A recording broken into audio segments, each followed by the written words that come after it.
बच्चों के माता पिता और आज के इस बाल दिवस के और हमेशा हमारे लिए सबसे ज़रूरी हमारे आए हुए बच्चों को आज इस F1 और F2 ब्लॉक के नए स्कूल के उद्घाटन की बहुत बहुत बधाई, बहुत बहुत मुबारकबाद।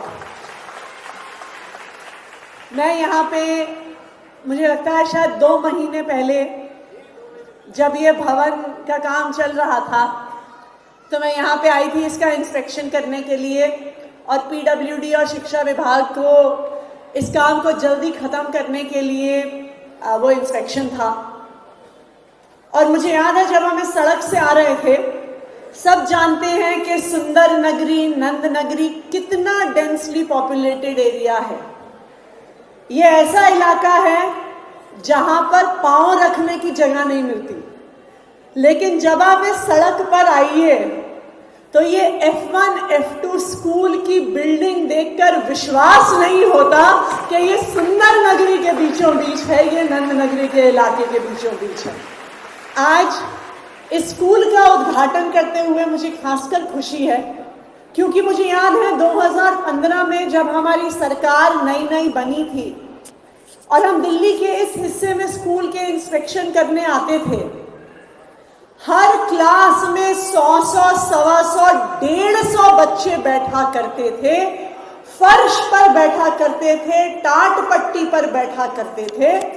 और जब क्लास में 150 बच्चे बैठे हैं, लेकिन आज दिल्ली सरकार की मेहनत की वजह से आज यहाँ पे F1 F2 ब्लॉक में इतने शानदार स्कूल का उद्घाटन हो रहा है और मैं दावे के साथ कह सकती हूँ कि आप इलाके के सारे प्राइवेट स्कूल में घूम आइए, आपको इतना शानदार स्कूल, इतनी शानदार बिल्डिंग, इतनी सारी सुविधाएं इलाके के बड़े से बड़े प्राइवेट स्कूल में भी नहीं मिलेंगी जो आपको यहाँ पे F1 F2 ब्लॉक में मिल रही है। आज यहाँ पे हम इस स्कूल का उद्घाटन कर रहे हैं। 2 शिफ्ट में ये स्कूल चलेगा। सर्वोदय कन्या विद्यालय मॉर्निंग शिफ्ट में, सर्वोदय बाल विद्यालय F1 F2 सुंदर नगरी इवनिंग शिफ्ट में। 131 कमरे की ये स्कूल बिल्डिंग है, 7 लैब्स हैं, 1 लाइब्रेरी है, 2 बड़े बड़े मल्टीपर्पस हॉल हैं, कॉन्फ्रेंस रूम है। और यहाँ पे सारे माता पिता को ये जान के खुशी होगी कि इन सब सुविधाओं और कमरों की वजह से इस स्कूल में आर्ट स्ट्रीम, कॉमर्स स्ट्रीम और साइंस स्ट्रीम तीनों की पढ़ाई होगी। आपके बच्चों को कहीं दूर नहीं जाना पड़ेगा। इस भव्य स्कूल बिल्डिंग में इन 131 कमरों में 7,000 से ज्यादा बच्चे पढ़ेंगे। 3,500 बच्चे मॉर्निंग शिफ्ट में, 3,500 बच्चे इवनिंग शिफ्ट में। और इसका सबसे ज्यादा फायदा सुंदर नगरी में रहने वाले बच्चों को होगा, नंद नगरी में रहने वाले बच्चों को होगा। और मैं माता पिता को बताना चाहूंगी कि आपको अपने बच्चों को दूर नहीं भेजना पड़ेगा। आपके इलाके के बीचों बीच ही इतना शानदार स्कूल बन गया है। और मेरी अभी बात भी हो रही थी शिक्षा विभाग के सारे अफसरों से, तो कुछ ही हफ्तों में आप मान लीजिए कि दिसंबर के ही महीने में हम आसपास के स्कूलों में जहाँ पे बच्चे ज़्यादा हैं वहाँ से शिफ्ट करके बच्चों को यहाँ पे लेके आएंगे। और कुछ ही हफ्तों में इस स्कूल में आपके बच्चे पढ़ रहे होंगे, इस शानदार बिल्डिंग में पढ़ रहे होंगे। उसके लिए आपको बहुत बहुत बधाई। मैं ये भी आपको बताना चाहूंगी कि जिस जमीन पे आज ये स्कूल बना है, ये 2003 में DDA द्वारा दिल्ली सरकार के शिक्षा विभाग को दी गई थी स्कूल बनाने के लिए। लेकिन आपको पता है कि पुरानी सरकारें, पुरानी पार्टियों के नेता हमारे बच्चों को अच्छी शिक्षा देने में इंटरेस्टेड नहीं होते थे। आपको पता है कि कितना कब्जा और अतिक्रमण अलग अलग माफिया द्वारा इस जमीन पर किया गया था। पता है कि नहीं पता? सबको पता है ना कि माफिया का कब्जा था इस जमीन पर। ये तो दिल्ली में अरविंद केजरीवाल जी की आम आदमी पार्टी की सरकार बनी, जो आपके बच्चों को अच्छी शिक्षा देना चाहती थी, और 2016 में इन भूमाफिया से लड़कर इस जमीन का कब्जा खाली कराया गया और यहां पे स्कूल के बिल्डिंग का काम शुरू करवाया गया। यह सिर्फ अरविंद केजरीवाल जी और आम आदमी पार्टी की सरकार की वजह से हो पाया। पहले जो नेता होते थे वो सिर्फ अपने परिवार के भविष्य के बारे में सोचते थे। वो सोचते थे जमीन पे कब्जा करो, प्लॉट काटो और 7 पुश्तों तक अपने बच्चों के लिए पैसा इकट्ठा करो। लेकिन दिल्ली के परिवार के भविष्य के बारे में सोचते हैं, आपके बच्चों के भविष्य के बारे में सोचते हैं। इसलिए भूमाफिया से जमीन का कब्जा वापस लिया और आपके बच्चों को यह शानदार स्कूल आज दिल्ली सरकार ने, आम आदमी पार्टी की सरकार ने दिया। यहां पे इतने माता पिता आए हुए हैं, मैं आपसे पूछना चाहूंगी, क्या दिल्ली के सरकारी स्कूल हमेशा ऐसे होते थे? होते थे क्या? नहीं होते थे। याद करिए 2015 से पहले के दिल्ली के सरकारी स्कूल, 3 टप्पर की बिल्डिंग में हमारे बच्चे पढ़ा करते थे। बरसात होती थी तो छत से पानी टपकता था, सर्दी होती थी तो टूटी हुई खिड़कियों से ठंडी हवा आती थी। बताइए सही कह रही हूं गलत कह रही हूं? ऐसे ही होते थे ना सरकारी स्कूल। स्कूल के अंदर घुसिए, सबसे पहले टॉयलेट की बदबू आती थी। ऐसे होते थे दिल्ली के सरकारी स्कूल। टॉयलेट गंदे होते थे, पीने को पानी नहीं होता था, क्लास में पंखे टूटे हुए होते थे, लाइटें टूटी हुई होती थी। टीचरों की ड्यूटी कभी पल्स पोलियो में, कभी आधार कार्ड लगाने में, कभी इलेक्शन करवाने में लगाई जाती थी। आप स्कूल के अंदर जाइए, क्लासरूम में टीचर भी नहीं होते थे। दिल्ली के इस हिस्से में एक क्लास में 100-150 बच्चे बैठे हुए होते थे। सही कह रही हूं गलत कह रही हूं? ऐसे ही होते थे ना सरकारी स्कूल।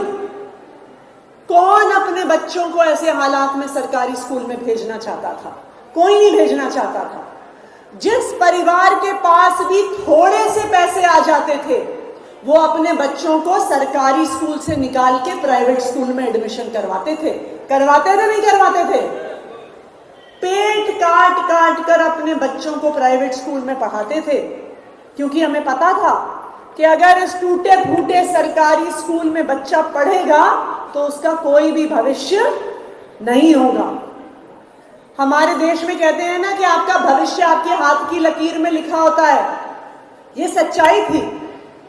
3 साल की उम्र पर बच्चों का भविष्य तय हो जाता था। अगर वो एक अमीर परिवार में पैदा होते, जहां पे माता पिता बड़े बड़े प्राइवेट स्कूल की महंगी फीस दे सकते थे, तो बच्चे को अच्छी शिक्षा मिलती थी, वो अच्छी कॉलेज में जाता था, वो अच्छी नौकरी करता था। लेकिन अगर कोई बच्चा गरीब परिवार में पैदा हो जाए तो वो टूटे फूटे सरकारी स्कूल में जाता था। आंकड़े बताते हैं कि 50% से ज्यादा बच्चे स्कूल खत्म होने से पहले पढ़ाई छोड़ देते थे, और अगर पढ़ाई पूरी भी करते थे तो इतनी खराब शिक्षा मिलती थी कि उनको छोटी मोटी कहीं मैकेनिक की नौकरी, कहीं दुकान पे नौकरी, किसी के घर में नौकरी के अलावा कोई चारा नहीं होता था। देखिए, मैं ये नहीं कहती कि मैकेनिक का काम छोटा है या दुकान में काम करने वाले का काम छोटा है, लेकिन किसी भी बच्चे की मजबूरी नहीं होनी चाहिए। हर बच्चे को, चाहे वो अमीर परिवार से आता हो, चाहे वो गरीब परिवार से आता हो, उसे बराबर का अवसर मिलना चाहिए। डॉक्टर, इंजीनियर बनने का अवसर मिलना चाहिए, अपना बिजनेस शुरू करने का अवसर मिलना चाहिए। और ये बदलाव दिल्ली में 2015 से आया है।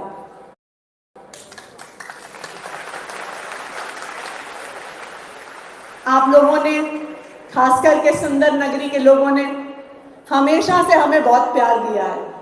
हमारे सरकार में आने से पहले भी दिल्ली के हमारे पूर्व मुख्यमंत्री अरविंद केजरीवाल जी सुंदर नगरी की गलियों में काम करते थे।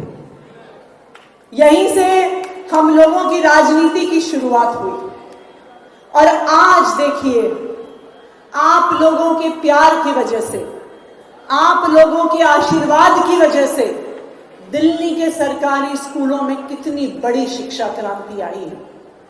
2015 से, जब से आपने अरविंद केजरीवाल जी को दिल्ली का मुख्यमंत्री बनाया, जब से आपने आम आदमी पार्टी की सरकार बनाई, ये देश की पहली ऐसी सरकार थी जिसने कहा कि हम सरकारी स्कूलों को प्राइवेट स्कूलों से बेहतर करके दिखाएंगे। ये पहली ऐसी सरकार थी जिसने अपने सरकार का 25% बजट आपके बच्चों पे लगाया, दिल्ली की शिक्षा व्यवस्था पे लगाया। आज तक किसी सरकार ने नहीं लगाया है।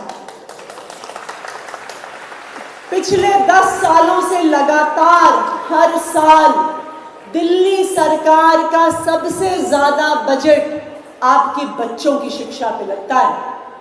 सिर्फ सुंदर नगरी और नंद नगरी में नहीं, पूरी दिल्ली में आप कहीं जाइए, आज हमारे बच्चे शानदार बिल्डिंग में पढ़ते हैं। देश को आजादी मिली 1947 में, तब से दिल्ली में सरकारी स्कूल बनने शुरू हुए। 1947 से 2015 तक दिल्ली में 24,000 ऐसे क्लासरूम बच्चे बने हमारे बच्चों के पढ़ने के लिए। 75 साल में जहां पर 24,000 क्लासरूम बने, 2015 से लेके आज तक अरविंद केजरीवाल जी ने मात्र 10 साल में 22,700 कमरे बनाए और हमारे बच्चों को ये शानदार स्कूल दिए। आज आप क्लासरूम के अंदर जाइए, जितनी अच्छी लैब आज सरकारी स्कूल में है उतनी प्राइवेट स्कूल में नहीं होगी। जो टेबल चेयर पे हमारे बच्चे बैठते हैं, मैं आपको एक बात बताती हूँ, हम किसी को जानते हैं जो मेरठ में एक प्राइवेट स्कूल खोल रहे थे। उन्होंने हमें कॉल करके पूछा कि हमने आपके दिल्ली के सरकारी स्कूलों की फोटो देखी है, जैसे टेबल कुर्सी जैसे डेस्क आपके दिल्ली के सरकारी स्कूल में है, हम मेरठ के अपने प्राइवेट स्कूल में लेना चाहते हैं। आप बताओ आपने कहां से लिए हैं? ये कभी सुना है आपने? कभी सुना है कि प्राइवेट स्कूल वाले कहें कि हमें अपना स्कूल सरकारी स्कूल जैसा बनाना है? ये चमत्कार सिर्फ दिल्ली में हुआ है और आप लोगों की वजह से हुआ है। ना सिर्फ बिल्डिंग बनाई गई, साफ सफाई की गई, नए टेबल चेयर लगाए गए, लेकिन जो टीचर, जो प्रिंसिपल हमारे बच्चों को पढ़ाते हैं, उनकी ट्रेनिंग पर भी पैसा खर्च किया गया। 2015 में जब हमारी सरकार बनी थी तो टीचरों की ट्रेनिंग पे मात्र 10 करोड़ रुपए हर साल खर्च किए जाते थे।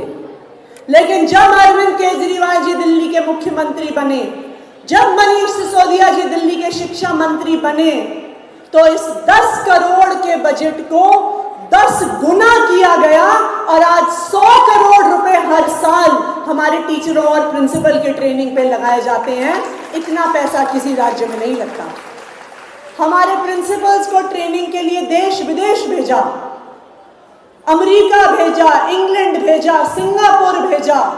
देश के सबसे बड़े बड़े संस्थानों में दिल्ली के सरकारी स्कूल के टीचर ट्रेनिंग लेके आए। क्यों? क्योंकि जब हमारे टीचर और हमारे प्रिंसिपल की वर्ल्ड क्लास ट्रेनिंग होगी, तभी वो हमारे स्कूल में पढ़ने वाले बच्चों को वर्ल्ड क्लास शिक्षा दे पाएंगे। इसलिए हमने टीचरों को विदेश भेजा और इस सब काम का नतीजा आप लोग देख सकते हैं। पिछले 8 साल से लगातार दिल्ली के सरकारी स्कूल के नतीजे प्राइवेट स्कूलों से बेहतर आ रहे हैं। ये देश के किसी राज्य में नहीं होता, ये सिर्फ दिल्ली में हुआ है, दिल्ली की शिक्षा क्रांति की वजह से हुआ है। पहले दिल्ली के सरकारी स्कूलों में बच्चे पढ़ने वाले बच्चे मैकेनिक बनते थे, दुकान में काम करने वाले बनते थे। आज दिल्ली के सरकारी स्कूल में पढ़ने वाले बच्चे IIT का, JEE का, नीट का एग्जाम पास करके देश के बड़े बड़े इंजीनियरिंग कॉलेज में एडमिशन ले रहे हैं, मेडिकल कॉलेज में एडमिशन ले रहे हैं। सिर्फ पिछले साल में ही 2800 बच्चों ने, दिल्ली के सरकारी स्कूल के बच्चों ने JEE और नीट का एग्जाम क्लियर किया और इंजीनियरिंग कॉलेज और मेडिकल कॉलेज में एडमिशन लिया। ये है दिल्ली की शिक्षा क्रांति, जहां देश भर में लोग अपने बच्चों को सरकारी स्कूल से निकाल निकाल के प्राइवेट स्कूल में डाल रहे हैं। दिल्ली एक इकलौता राज्य है जहां पे माता पिता अपने बच्चों को प्राइवेट स्कूल से निकालकर सरकारी स्कूल में एडमिशन करवा रहे हैं। ये है दिल्ली की शिक्षा क्रांति। पिछले 3 साल में 4 लाख से ज्यादा बच्चों ने प्राइवेट स्कूल छोड़कर सरकारी स्कूल में एडमिशन लिया है। ये है दिल्ली की शिक्षा क्रांति। बताइए, किसी ने कभी सोचा था कि ऐसा हो सकता है? नहीं सोचा था ना। आप में से किसी के रिश्तेदार उत्तर प्रदेश में रहते हैं? किस किस के रहते हैं? आप सबके रहते हैं। आपने पास में ही है, यहां से तो बॉर्डर पार करके आप जाके देख भी सकते हैं। बताइए, वहां के सरकारी स्कूल ऐसे होते हैं? होते हैं? कैसे होते हैं? टीचर नहीं है? हाँ जी, वो तो कह रहे हैं स्कूल ही नहीं है, बाकी तो आज छोड़ ही दीजिए। आज भी दिल्ली के आसपास के राज्यों में जहां पे दूसरी पार्टियों की सरकारें हैं, हमारे वहां के बच्चे 3 टप्पर में पढ़ते हैं। क्लास में टीचर नहीं, बैठने के लिए टेबल कुर्सी नहीं, टाट पट्टी पे बैठ के पढ़ते हैं। पढ़ते हैं कि नहीं पढ़ते? कुछ गलत कह रही हो तो बता दीजिए। ऐसे ही होते हैं ना बाकी राज्यों के सरकारी स्कूल। तो अब आप बताइए, आप क्या चाहते हैं? दिल्ली जैसे सरकारी स्कूल के यूपी जैसे सरकारी स्कूल? जोर की बताइए, दिल्ली जैसे यूपी जैसे? दिल्ली जैसे सरकारी स्कूल चाहते हैं ना? बिल्कुल सही। क्या नाम है भाई साहब आपका? हाँ जी, जो भाई साहब ने बात कही, देखो जी, अब स्कूल आपको ऐसे चाहिए कि नहीं चाहिए?